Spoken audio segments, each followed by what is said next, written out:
সংবিধান ছুঁড়ে ফেলার কথা বলেই তা বাতিল হয়ে যায় না, অভিমত রিজভির। প্রয়োজনীয় সংস্কার শেষ করে দ্রুত নির্বাচনের দাবি।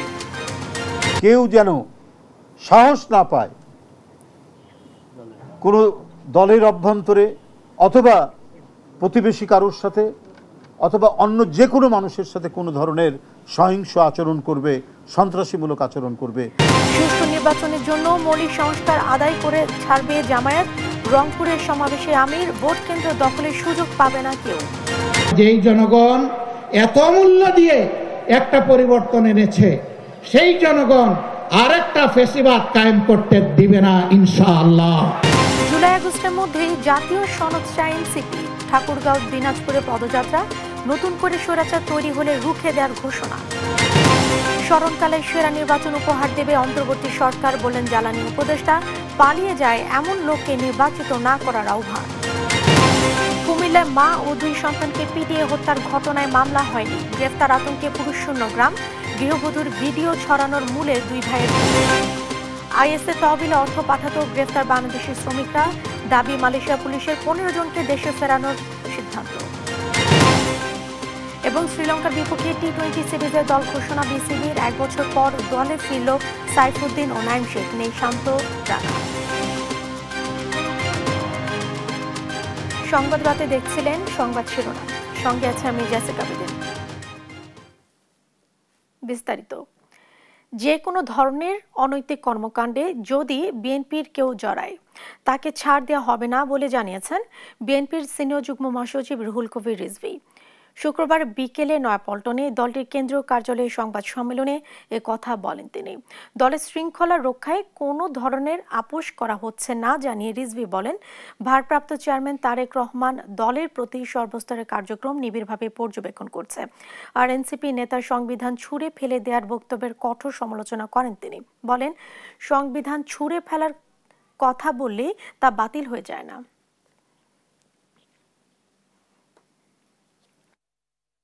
কেউ যেন সাহস না পায় কোনো দলের অভ্যন্তরে অথবা প্রতিবেশী কারোর সাথে অথবা অন্য যে কোনো মানুষের সাথে কোনো ধরনের সহিংস আচরণ করবে, সন্ত্রাসীমূলক আচরণ করবে, সে রেহাই পাবে না। আমরা 5ই আগস্টের পর থেকে এই ধরনের যত আমরা পেয়েছি, তথ্য পেয়েছি, সাথে সাথে আমরা সেগুলোর বিরুদ্ধে ব্যবস্থা নিয়েছি। আওয়ামী লীগের নিজেদের ভুলে তাদের রাজনীতিতে ফিরে আসার সুযোগ নেই বলে মন্তব্য করেছেন বিএনপির নেতারা। আর সচিবালয় সহ প্রশাসনে বিভিন্ন জায়গায় ফ্যাসিস্টের দোষর রয়েছে, তাদের দ্রুত গ্রেফতার করে বিচারের দাবিও জানান তারা। নিয়াজ মোর্শেদের রিপোর্ট। শুক্রবার জাতীয় প্রেস ক্লাবের সামনে তৃণমূল নাগরিক আন্দোলন আয়োজিত সারা দেশে বিভিন্ন স্থানে লুকিয়ে থাকা আওয়ামী দোসরদের গ্রেপ্তার ও নিরপেক্ষ নির্বাচনের পরিবেশ সৃষ্টির দাবিতে প্রতীকী সমাবেশ। সমাবেশে যোগ দিয়ে বিএনপি নেতারা বলেন, কিছু রাজনৈতিক দল পিআর পদ্ধতিতে নির্বাচন চেয়ে নতুন করে নির্বাচনকে বিলম্বিত করার ষড়যন্ত্র করছে। আন্দোলন বৈঠকের পরে কিছু ষড়যন্ত্রকারী রাজনৈতিক দল, তাদের মাথায় সমস্যা তৈরি হয়েছে। এই রাজনৈতিক দলগুলো অতীতে জনগণের ভোটে কখনো সংসদ সদস্য পর্যন্ত নির্বাচিত হতে পারে না। নির্বাচনকে প্রলম্বিত করার জন্য বিভিন্ন অজুহাত নিয়ে পিআরের কথা বলছেন, যে সংখ্যানুপাতিক পদ্ধতির কথা বলছেন, তারা বলছেন যে সংস্কারের কথা বলছেন। এই কথা বলে তারা দেশে একটি অস্থিতিশীল পরিস্থিতি তৈরি করার চেষ্টা করছেন। আর বিএনপির ভাইস চেয়ারম্যান আসাদুজ্জামান রিপন বলেন, 111-এর সময় নির্বাচন ছিল বিতর্কিত। পরিকল্পনা করে শেখ হাসিনাকে ক্ষমতায় বসিয়ে ভারতের আধিপত্য কায়েম করা হয়েছিল। আওয়ামী লীগকে আবার ক্ষমতায় পুনর্বাসিত করার একটা ডিজাইন ছিল 2008-9 যে ইলেকশন, 111-এর পর ইলেকশন। একেবারে প্ল্যান করে আওয়ামী লীগকে বসানো হয়েছে, একেবারে প্ল্যান করে বাংলাদেশটা যাতে ভারতের একটি করদ রাজ্যে ধীরে ধীরে পরিণত হয়ে যায়, ভারতের আধিপত্যবাদ যাতে প্রতিষ্ঠিত হয়, সেই উদ্দেশ্যে 111 সৃষ্টি হয়েছিল। আর যেসব সরকারি কর্মকর্তা বিগত 3টি বিতর্কিত নির্বাচন আয়োজন করতে সহযোগিতা করেছিল, তারা এখন প্রমোশনের জন্য তদবির করছে। তাদের চিহ্নিত করে দ্রুত বিচারের দাবি জানান বিএনপি নেতারা। আওয়ামী লীগ বলে নিয়াজ মোর্শেদ, দেশ টিভি, ঢাকা। দেশের বর্তমান অবস্থায় সুষ্ঠু নির্বাচনের কথা কল্পনাও করা যায় না বলে মন্তব্য করেছেন জামায়াতে আমির ডাক্তার শফিকুর রহমান। বলেন, নির্বাচন নিয়ে বহু ধরনের ষড়যন্ত্র চলছে। মৌলিক সংস্কার করে সুষ্ঠু নির্বাচন আদায় করে ছাড়ার ঘোষণাও দেন তিনি। একই কর্মসূচি থেকে রংপুর বিভাগের ৮ জেলায় ৩৩টি আসনে নিজেদের প্রার্থী ঘোষণা করা হয়। রফিউল ইসলাম রিপোর্ট, ছবিতে ছিলেন মাহমুদ রকি। প্রায় ১৭ বছর প্রকাশ্যে আসতে না পারা জামাত বড় শোডাউন দেখালো রংপুরে। ঐতিহাসিক জেলা স্কুল মাঠে মহাসমাবেশ হয়ে ওঠে লোকে লোকারণ্য। জুলাই বিপ্লবের প্রথম শহীদ আবু সাইদের বাবা মকবুল হোসেনকে পাশে বসিয়ে শুরু হওয়া সমাবেশে বক্তৃতা করেন আবু সাইদের বড় ভাই রমজান আলী। দীর্ঘ ১ বছর পেরিয়ে গেল, ৭ জন তারা কারাগারে এবং ২৬ জনের গ্রেপ্তারি পরোয়ানা জারি। শুধু গ্রেপ্তারি পরোয়ানা জারি করলে হবে না, জুলাই গণঅভ্যুত্থানের মঞ্চ সাজিয়ে মঞ্চে তাদের ফাঁসির দড়িতে ঝুলিয়ে তাদের বিচার করতে হবে। আবু সাইদ সহ গণহত্যার বিচারের আওয়াজ ওঠে জামাত নেতাদের কণ্ঠে। একই সঙ্গে আগামী জাতীয় নির্বাচনে লেভেল প্লেইং ফিল্ড তৈরির দাবিও ওঠে। পিআর পদ্ধতি, স্থানীয় সরকার আগে নির্বাচন দেওয়া, লেভেল প্লেইং ফিল্ডের যত দাবি পূরণ না করে নির্বাচন দিলে এই জাতি সেই নির্বাচন নিরপেক্ষ হবে বলে বিশ্বাস করতে পারছে না। ফাঁসির মঞ্চ থেকে জনতার মঞ্চে ফেরা জামাত নেতা আজহার নিজেকে নির্দোষ দাবি করে স্মৃতিচারণ করেন। দলীয় নেতাদের অন্যায়ভাবে হত্যা করা হয়েছে দাবি করে অভিযুক্তদের বিচার ও ক্ষতিপূরণ চান আজহার। যারা এই মানবতাবিরোধী অপরাধে জড়িতকে হত্যা করা হয়েছে, হত্যার ষড়যন্ত্র করা হয়েছিল, এই বিচার প্রক্রিয়ার সাথে যারা যেখানে যেভাবেই জড়িত সবাইকে আইনের আওতায় নিয়ে এসে তাদের বিচার করতে হবে। একসময় চাপার দখলে থাকা রংপুরে নিজেদের অস্তিত্ব জানান দিয়ে আওয়ামী দুঃশাসন নির্যাতনের বর্ণনা দিয়ে বর্তমান পরিস্থিতিতে সুষ্ঠু নির্বাচন সম্ভব নয় বলে শঙ্কা প্রকাশ করেন জামাত আমির। আগামী নির্বাচনকে সামনে রেখে বহু ধরনের ষড়যন্ত্র আমরা লক্ষ্য করছি, বহু ধরনের কথাবার্তা ময়দানে শুনতে পাচ্ছি, বহু ধরনের ইঞ্জিনিয়ারিং এর আলামত বুঝতে পারছি। এই জনগণ এত মূল্য দিয়ে একটা পরিবর্তন এনেছে, সেই জনগণ আরেকটা ফেসিবাদ কায়েম করতে দিবে না। সমাবেশ থেকে বিভাগের ৮ জেলায় ৩৩টি আসনে নিজেদের প্রার্থী ঘোষণা করে জামায়াতে ইসলামী। রফিকুল ইসলাম, দেশ টিভি, রংপুর। জুলাই আগস্টের মধ্যেই জুলাই ঘোষণাপত্র দিতে হবে বলে মন্তব্য করেছেন জাতীয় নাগরিক পার্টির আহ্বায়ক নাহিদ ইসলাম। শুক্রবার দুপুরে ঠাকুরগাঁওয়ে জুলাই পদযাত্রা কর্মসূচিতে এ কথা বলেন তিনি। চাঁদাবাজির বিরুদ্ধে সোচ্চার অবস্থানের কথা জানিয়েছেন সার্জিস আলম। সহকর্মীদের তথ্য ছবিতে আপন উপর ডেস্ক রিপোর্ট। চলছে জাতীয় নাগরিক পার্টির দেশ গড়তে জুলাই পদযাত্রার ৪র্থ দিনের কর্মসূচি। এদিন সকালে পঞ্চগড়ের আটোয়ারী উপজেলায় দলটির নতুন অফিস উদ্বোধন করা হয়। এ সময় এনসিপির আহ্বায়ক নাহিদ ইসলাম বলেন, নতুন করে স্বৈরাচার ও চাঁদাবাজ তৈরির বিরুদ্ধে লড়াই করতে হবে। চাঁদাবাজির বিরুদ্ধে সোচ্চার অবস্থানের কথা জানান সার্জিস আলম। নতুন করে যদি কোনো জমিদারি প্রথা, নতুন করে কোনো স্বৈরাচার ফ্যাসিস্ট চাঁদাবাজ তৈরি হয়, তার বিরুদ্ধেও আমাদের লড়াই করতে হবে, তার বিরুদ্ধেও কথা বলতে হবে। এবং এই লড়াই, এই সংগ্রাম আমাদের অবশ্যই আটোয়ারী উপজেলা থেকেই শুরু করতে হবে। আবারও কেউ যদি আটোয়ারী উপজেলাতে একদম ওপেনলি ডিক্লেয়ার দিচ্ছে এখানে আমার নাম ভাঙা 1 টাকা নেই, মনে করবেন তার সাথে আমার কোন সম্পর্ক নেই। সেই কাজ হওয়ার যৌক্তিক কাজ সেটা এমনিতেই হবে, যেটা না হওয়ার কোটি টাকা দিলেও হবে না। সেখান থেকে পরে পদযাত্রাটি ঠাকুরগাঁয়ের উদ্দেশ্যে রওনা হয়। সেখানে আগে থেকে এনসিপির নেতাকর্মীরা কেন্দ্রীয় নেতাদের বরণ করে নিতে প্রস্তুত ছিলেন। এ সময় তারা বিচার সংস্কার ও সংবিধান সংশোধনের দাবি জানান। আমাদের জুলাই সনদ দেওয়ার জন্য যারা বাধা দিচ্ছেন, আপনার নিজেদের বিবেককে জিজ্ঞাসা করুন। আমরা যে আন্দোলনের মধ্যে আহত হয়েছি, আমরা যারা গুলি খেয়েছি, আমাদের ভবিষ্যৎ কি? যেসব রাজনৈতিক দল দ্রুত নির্বাচন চাচ্ছেন, আমরা বলবো আপনারা দ্রুত সংস্কারে সহযোগিতা করেন, সংস্কারগুলো দ্রুত সম্পন্ন হোক। শহরের বাস স্ট্যান্ড এলাকায় পথসভায় বক্তব্য রাখেন নাহিদ ইসলাম। বলেন, বাংলাদেশ পন্থীদের হাতেই বাংলাদেশ চলবে, যে কোনো মূল্যে সীমান্তে গণহত্যা বন্ধ করা হবে বলেও জানান তিনি। জুলাই আগস্টের মধ্যেই জুলাই ঘোষণাপত্র দিতে হবে বলেও মন্তব্য করেন তিনি। জুলাই গণঅভ্যুত্থানের ঘোষণাপত্র, মৌলিক সংস্কার, জুলাই গণহত্যার বিচার এবং নতুন সংবিধানের জন্য আমরা লড়াই করছি। অবশ্যই জুলাই আগস্টের মধ্যে জুলাই ঘোষণাপত্র দিতে হবে। কর্মসূচিতে এনসিপির মুখ্য সংগঠক হাসনাত আব্দুল্লাহ, সার্জিস আলম সহ কেন্দ্রীয় নেতারা অংশ নেন। পরে পদযাত্রাটি দিনাজপুরের উদ্দেশ্যে রওনা হয়। আপন অপু, নিউজ ডেস্ক, দেশ টিভি। অন্তর্বর্তীকালীন সরকার স্মরণকালের ভালো নির্বাচন করতে চায় বলে মন্তব্য করেছেন বিদ্যুৎ, জ্বালানি ও খনিজ সম্পদ মন্ত্রণালয়ের উপদেষ্টা মোহাম্মদ ফজল কবির খান। শুক্রবার বিকেলে জামালপুরের মাদারগঞ্জ উপজেলার তারতাপাড়া জামালপুর ১ অনুসন্ধান কূপ খনন কার্যক্রম পরিদর্শনের আগে এ কথা বলেন। উপদেষ্টা বলেন, আগামী নির্বাচনে ভোটাররা শান্তিপূর্ণভাবে ভোট দিতে পারবেন, উন্মুক্তভাবে ভোট গণনার সুযোগ থাকবে বলেও জানান তিনি। আমাদের প্রধান উপদেষ্টা বলেছেন যে আমরা একটা সব স্মরণকালের সবচেয়ে ভালো নির্বাচন করতে। ভালো নির্বাচন মানে কি, আপনি যে ভোটার ভোট দিতে যাবেন তিনি ভোট দিতে পারবেন, বিভিন্ন প্রার্থী যারা পোলিং এজেন্ট তারা ওখানে থাকতে পারবেন, এবং যারা হবে কি বলে যে ভোটের পরে এটা একটা সবার সামনে উন্মুক্তভাবে ভোটের গণনা হবে, এবং যেই আসুক, আমরা তো কোনো দলের না, সমর্থক না, তো সুতরাং যেই আসুক আমরা তাকে স্বাগত জানাবো। কুমিল্লার মুরাদনগরে মা ও তার 2 সন্তানকে পিটিয়ে হত্যার ঘটনায় এখনো মামলা হয়নি। গ্রেফতার আতঙ্কে পুরো গ্রাম পুরুষশূন্য হয়ে পড়েছে। বৃহস্পতিবার সকালে আকুবপুর ইউনিয়নের করেবাড়ি গ্রামে মা, ছেলে, মেয়ে সহ একই গ্রামে 3 জনকে হত্যা করা হয়। পুলিশ ও স্থানীয়রা জানায়, মাদক সংশ্লিষ্টতার অভিযোগের সামনে এনে এলাকাবাসীকে খেপিয়ে নৃশংস এই ঘটনা ঘটানো হয়। তবে ঘটনা 24 ঘন্টা পেরিয়ে গেলেও এখনও কাউকে আটক বা গ্রেফতার করতে পারেনি পুলিশ। ঘটনার পর থেকে এলাকায় বাড়তি পুলিশ মোতায়েন করা হয়েছে।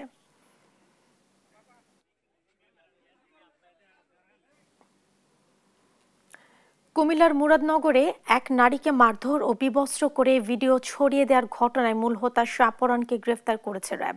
শুক্রবার দুপুরে রাজধানীর কারওয়ান বাজারে র্যাবের মিডিয়া সেন্টারে সংবাদ সম্মেলনে জানানো হয়, শাহপরান ধর্ষণ মামলার মূল আসামি ফজর আলীর ছোট ভাই। ঘটনার পর থেকে আত্মগোপনে ছিলেন শাহপরান। তার কাছে ধর্ষণের ঘটনার ছবি ও ভিডিও সহ অনেক গুরুত্বপূর্ণ তথ্য পাওয়া গেছে। আলিয়াকাস আকাশের রিপোর্ট। সম্প্রতি কুমিল্লার মুরাদনগরের এক নারীকে ধর্ষণ ও বিবস্ত্র করে নির্যাতনের ঘটনার নেপথ্যের কারিগরদের ধরতে মাঠে নামে র্যাব। এই ঘটনার মূল আসামিরা গ্রেপ্তার হলেও ওই নারীকে মারধর ও বিবস্ত্র করে ভিডিও ছড়িয়ে দেওয়ার মূল হোতা ছিল ধরাছোঁয়ার বাইরে। এটা শাহপরান জানতো। বৃহস্পতিবার কুমিল্লার বুড়িচং এলাকায় অভিযান চালিয়ে তাকে গ্রেপ্তার করে র্যাব 11। গতকাল আমরা তাকে অ্যারেস্ট করেছি।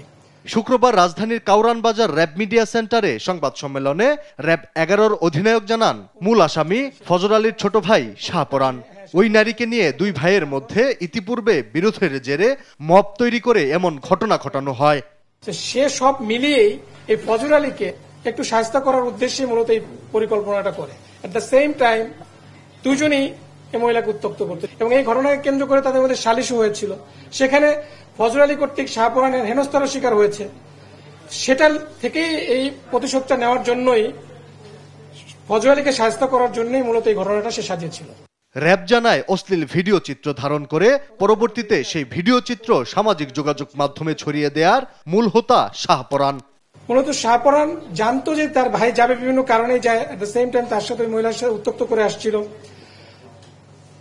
সেইভাবেই শাহপরান ফজর আলীকে এই হেনস্থা করানোর জন্য এই পরিকল্পনা 26শে জুন করেছিল।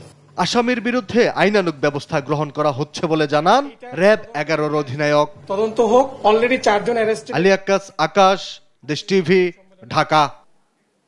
দেখছেন সংবাদ রাত। সরকারি কর্ম কমিশন পিএসসি সংস্কারের দাবিতে শাহবাগ মোড় অবরোধ করে চাকুরি প্রত্যাশীরা। এতে রাজধানীর ব্যস্ততম এই সড়কে যান চলাচল বন্ধ হয়ে যায়। শুক্রবার বিকেলে ছাত্র সমাবেশের ব্যানারে ঢাকা বিশ্ববিদ্যালয় কেন্দ্রীয় গ্রন্থাগারের সামনে থেকে বিক্ষোভ মিছিল নিয়ে শাহবাগ মোড় ব্লকেট করেন তারা। আন্দোলনকারীরা জানান, 44, 45 ও 46তম বিসিএস এর প্রশ্ন ফাঁসের কথা পুরো দেশবাসী জানলেও তার কার্যত কোনো সমাধান সরকার করতে পারেনি, যার সরকারের দুর্বলতা। তাই পিএসসি সংস্কার জরুরি। পরে আন্দোলনকারীদের লাঠিচার্জ করে শাহবাগ থেকে সরিয়ে দেয় পুলিশ।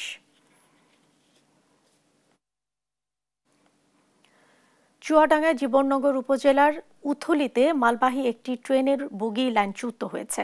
শুক্রবার বিকেল 5:30টার দিকে উথলি রেল স্টেশন এলাকায় এই দুর্ঘটনাটি ঘটে। এরপর থেকে ঢাকার সঙ্গে খুলনার রেল যোগাযোগ বন্ধ হয়ে যায়।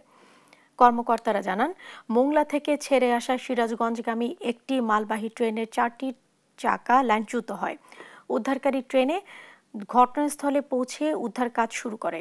এদিকে ট্রেন চলাচল বন্ধ থাকায় বিপাকে পড়েছেন যাত্রীরা।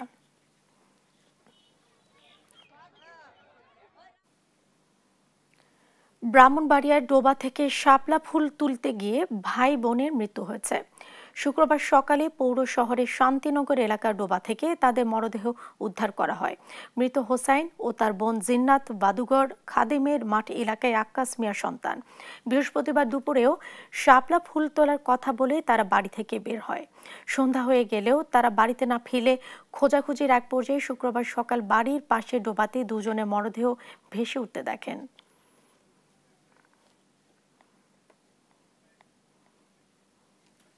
সিলেটে বিএনপির ভারপ্রাপ্ত চেয়ারম্যান তারেক রহমানের উপহার পেয়েছেন ফেশনুগঞ্জ উপজেলার সহস্রাধিক চা শিল্প শ্রমিকেরা।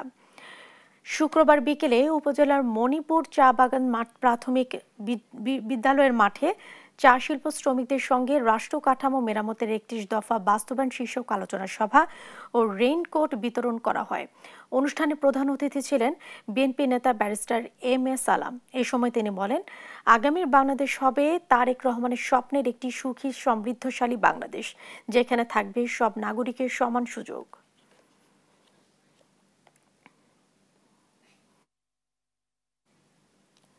চব্বিশে গণ অভ্যুত্থানে আহত নরসিংদী বেলাবো উপজেলার মোহাম্মদ ইমরান হোসেনের চিকিৎসা ও অপারেশনের সার্বিক দায়িত্ব নিলেন বিএনপির ভারপ্রাপ্ত চেয়ারম্যান ও আমরা বিএনপি পরিবার এর প্রধান পৃষ্ঠপোষক তারেক রহমান। শুক্রবার দুপুরে ডক্টর অ্যাসোসিয়েশন অব বাংলাদেশ ড্যাবের সাবেক যুগ্ম মহাসচিব ডক্টর শাহ মোহাম্মদ আমানুল্লাহর নেতৃত্বে এবং আমরা বিএনপি পরিবারের সদস্য সচিব কৃষিবিদ মুকসেদুল মমিন মিথুনের উপস্থিতিতে রাজধানীর শহীদ সরওয়ার্দী মেডিকেল কলেজে অ্যান্ড হাসপাতালে যান একটি প্রতিনিধি দল।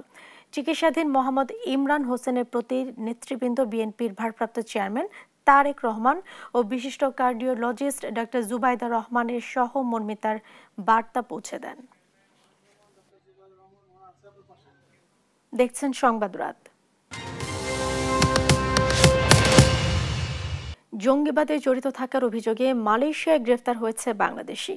সিরিয়া ও বাংলাদেশে ইসলামিক স্টেটের আইএস সেলগুলোকে অর্থ পাঠাতো বলে জানিয়েছে দেশটির পুলিশ প্রধান মোহাম্মদ খালিদ ইসমাইল।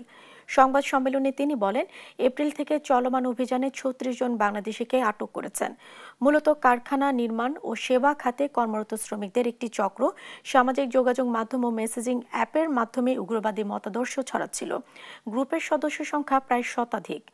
আরও জানান, এই চক্র আন্তর্জাতিক মানি ট্রান্সফার সার্ভিস ও ওয়ালেট ব্যবহার করে আইএসকে অর্থ পাচার করেছে।